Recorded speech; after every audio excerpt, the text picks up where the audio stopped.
Plus d'une année s'est écoulée depuis l'immersion des 36 récifs artificiels expérimentaux du projet Rexcore.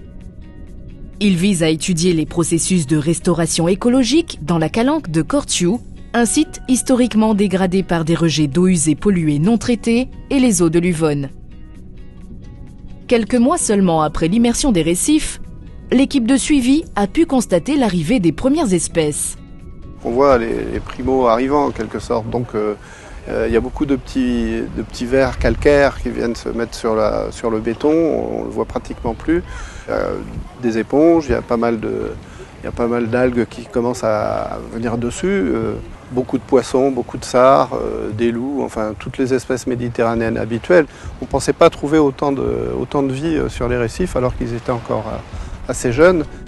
Près de 40 espèces animales différentes ont été recensées sur les récifs 7 mois après leur immersion.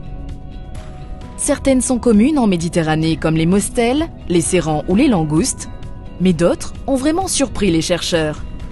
C'est le cas de ce mérou gris, un poisson rarement observé dans le nord de la Méditerranée.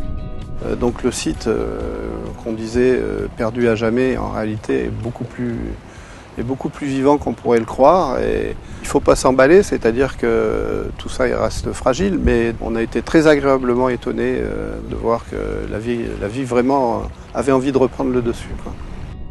18 mois après l'immersion, 53 espèces étaient observées sur les récifs. Le suivi scientifique en cours permettra à terme de comprendre plus précisément les processus de restauration écologique à l'œuvre, en fonction de chaque type de récif et de sa position vis-à-vis de l'émissaire.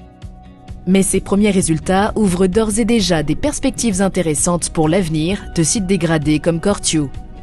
Nous sommes dans une période charnière durant laquelle il faut vraiment agir de façon à améliorer le fonctionnement de ces écosystèmes. Quand je dis améliorer, c'est à les restaurer, parce que c'est notre avenir qui se joue, mais surtout celui de nos enfants et petits-enfants.